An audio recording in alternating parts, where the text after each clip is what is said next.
Kasih karunia dan damai sejahtera Allah Bapa kita dan anaknya Tuhan Yesus Kristus menyertai saudara. Amin. Shalom saudaraku yang terkasih, di dalam nama Tuhan Yesus Kristus senang bisa menyapa saudara di tempat saudara berada hari ini, dalam dimensi yang berbeda tetapi dalam dunia yang sama. Sebagai insan yang diciptakan untuk Tuhan, sebelum melakukan rangkaian aktivitas kita pada hari ini, marilah kita mengawalinya dengan mendengarkan firman Tuhan. Shalom, yang menjadi pembacaan Alkitab pada renungan hari ini terdapat dalam Roma 12 ayat 16. Hendaklah kamu sehati sepikir dalam hidupmu bersama, janganlah kamu memikirkan perkara-perkara yang tinggi, tetapi arahkanlah dirimu kepada perkara-perkara yang sederhana, janganlah menganggap dirimu pandai. Demikian firman Tuhan. Saudaraku yang terkasih di dalam nama Tuhan Yesus Kristus, jika kita salah memahami apa yang dimaksud oleh Paulus dalam Roma pasal yang ke-12 ayat yang ke-16 ini, maka kita akan jatuh ke dalam tindakan yang tidak progresif. Mengapa demikian? Karena ketika Paulus berkata, janganlah kamu memikirkan perkara-perkara yang tinggi, kita memahami perkara-perkara yang tinggi itu adalah pencapaian seseorang, bukan? Padahal sebenarnya yang Paulus ingin tekankan dalam hal ini adalah bagaimana sebenarnya hidup orang Kristen di dalam kasih itu. Titik berangkat kita memahami hal ini adalah seperti yang disampaikan oleh Paulus dalam bagian ayat yang ke-16, bagian pertama itu, hendaklah kamu sehati sepikir dalam hidupmu bersama.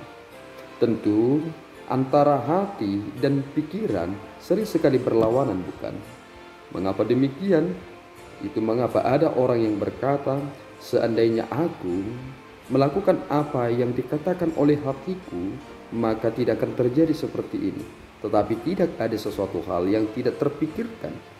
Sehingga jika antara pikiran dan hati tidak bisa menyatu, maka tentu perkara apapun tidak akan bisa kita selesaikan, bukan? Ketika Paulus menyatakan hal ini, maka kita akan semakin mengerti bahwa relasi itu sangat penting. Dan relasi itulah yang didirikan oleh Yesus Kristus, bahwa ketika kita telah diperdamaikan, kita memiliki relasi yang baru dengan Allah Bapa. Relasi itu tidak lagi dihalangi oleh keberdosaan itu, tetapi lewat pencurahan darah Yesus Kristus, kita yang berdosa ini telah menerima pengampunan dosa kita dalam keselamatan itu, sehingga kita menjadi pribadi yang merdeka untuk terbebas dari belenggu dosa, dan kita harus berkata tidak dalam keberdosaan ini.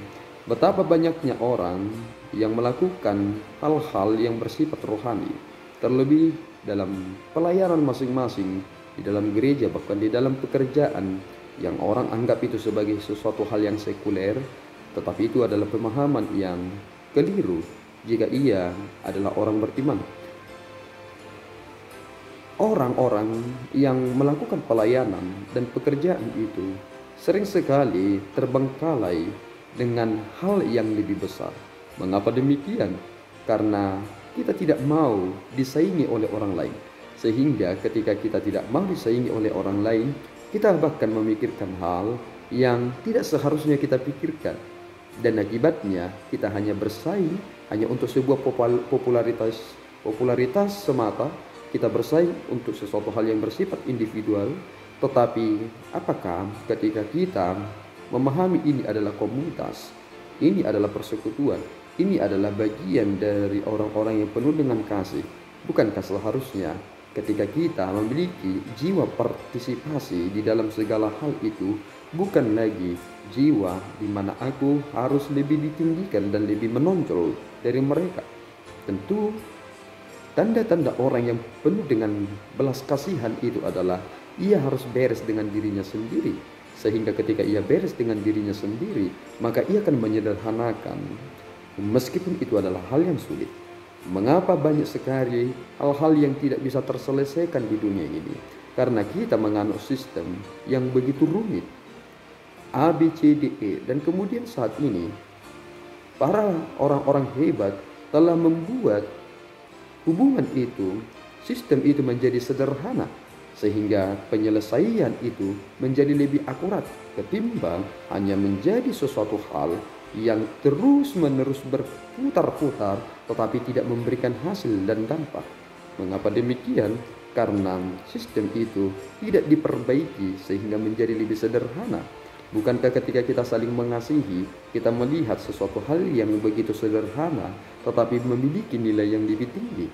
Jika kita gagal memahami apa yang dimaksud oleh firman Tuhan, maka kita akan sering sekali mengabaikan relasi yang penuh dengan kasih itu.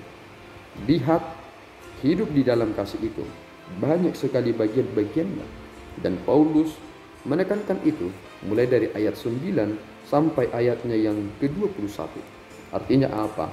Bahwa mengasihi itu bukan persoalan tentang aku mengetahui dan aku memahami, tetapi ini adalah sesuatu hal yang disederhanakan tetapi memiliki nilai yang lebih tinggi, dan itulah implikasi yang lebih tepat sasaran dalam kehidupan kita. Jika saudara mengerti tentang arti mengasihi, maka saudara akan membangun diri saudara bersama dengan komunitas kasih itu di dalam pemahaman, sehati, sepikir dalam hidup bersama. Mari saudaraku, kita memiliki pikiran dan hati yang sama di dalam Kristus. Tuhan Yesus memberkati. Kita berdoa. Ya Tuhan, kami bersyukur atas berkat-Mu. Terima kasih Bapa atas tuntunan-Mu yang telah menganugerahkan kami pengertian. Tolong kami Bapa supaya kami mengerti betapa pentingnya hidup di dalam kasih itu, sehingga dampak itu akan dirasakan oleh orang banyak. Izinkanlah kami Tuhan sehati sepikir dalam hidup kami bersama, sehingga kami tidak memikirkan perkara-perkara yang besar yang membuat kami jauh dari kebenaran pengertian yang telah Tuhan berikan itu. Terpuji Engkau Bapa. Terimalah doa dan pujian kami. Di dalam Yesus kami telah berdoa dan mengucap syukur. Anugerah Tuhan kita Yesus Kristus, kasih setia Allah Bapa, dan persekutuan Roh Kudus menyertai saudara. Amin. Tuhan Yesus memberkati.